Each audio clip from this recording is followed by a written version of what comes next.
था मीरठ में और किठौर में पदयात्रा थी, पैदल दौरा था। हम मीरठ में हमारी पदयात्रा ख़त्म किए और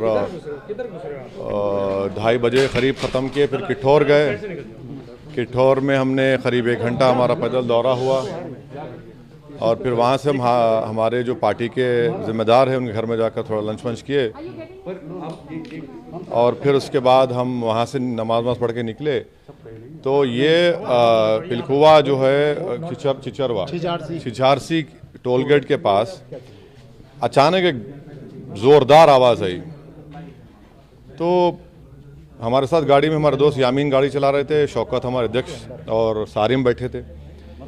तो दूसरी जब आवाज़ आई तो यामीन खान ने कहा भाई हमला हो रहा है। तो हमारे सामने हमारे हाजी साहब की टाटा सफारी थी, पीछे 2 फॉर्च्यूनर थे। तो क्योंकि वो बैरिकेड होता है तो हमने अपनी गाड़ी से उसको धक्का नहीं बल्कि तेज़ मारा और गाड़ी आगे बढ़ी। जब हम बाजू लेके निकले, पीछे जो फॉर्च्यूनर थी जिसमें माजिद हुसैन एक्स मेयर हैदराबाद के थे, उनके ड्राइवर ने एक अटैकर पर उस पर गाड़ी चलाई, उसके पैर वैर को जख्मी हुआ। 2 लोग थे, हमको 2 लोग दिखे, एक रेड हुडी पहना हुआ था और एक वाइट जैकेट। तो वो जो गाड़ी जख्मी हुई, दूसरा जो वाइट जैकेट पहना था, उन 2 फॉर्च्यूनर पर भी 2 राउंड फायर किया। खैर हम गाड़ी हमारी आगे बढ़ी, टायर पंक्चर हो गया तो राइट साइड से वो मारे थे हमने उनके सफारी को। तो थोड़ी दूर एक 2-3 किलोमीटर एक फ्लाईओवर है, फ्लाईओवर से पहले हमने गाड़ी रोकी और हाजी साहब की टाटा सवारी में बैठकर हम निकल कर आए।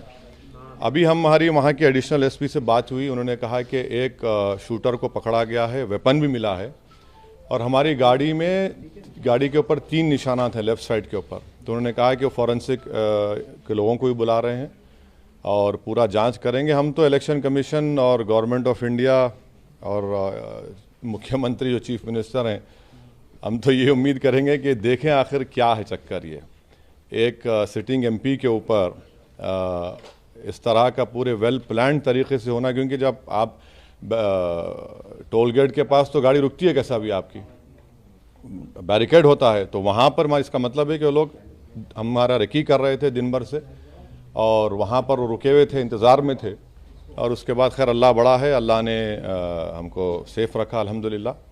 मगर हम यही उम्मीद करते हैं कि इसकी इंडिपेंडेंट जांच होगी। ये पहली मरतबा नहीं हुआ है, हमको कई मरतबा धमकियाँ मिली हैं और पार्लियामेंट में भी इम्तियाज़ जलील ने पिछले पार्लियामेंट सेशन में इस मसले को उठाया भी था। आज भी इम्तियाज़ जलील को जब मालूम हुआ, हमारे एमपी को स्पीकर साहब से मिले, स्पीकर साहब ने भी कुछ किसी से बात की और हमारे घर पर कई मरतबा हमला हुआ। हम उम्मीद करते हैं कि इलेक्शन कमीशन इसका नोटिस ले, क्योंकि इलेक्शंस के दौरान में, इलेक्शन कैंपेन के दौरान में इस तरह किसी एक पार्टी के प्रेसिडेंट के ऊपर, जिसके करीब 100 के करीब कैंडिडेट इलेक्शन लड़ रहे हैं, और एक सिटिंग एमपी की गाड़ी के ऊपर इस तरह का हमला होना, ये ना सिर्फ कंडेमनेबल है बल्कि तो सबको सोचना पड़ेगा कि आखिर ये कौन लोग हैं जो इतनी हिम्मत करके गोली भी चला रहे हैं और ये सब हरकतें कर रहे हैं। सर, इलेक्शन से ठीक पहले ये सब क्या दर्शाता है? हाँ, अब नहीं मालूम मुझे। अगर ये लोग, ये मारने वाले अगर ये समझ रहे हैं कि हम पीछे हट जाएंगे, हम डर जाएंगे, हम शुरू दिन से कह रहे हैं कि जब तक हमको अल्लाह ज़िंदा रखेगा हम जिंदा रहेंगे, जिस दिन हमारा वक्त आएगा हम चले जाएंगे।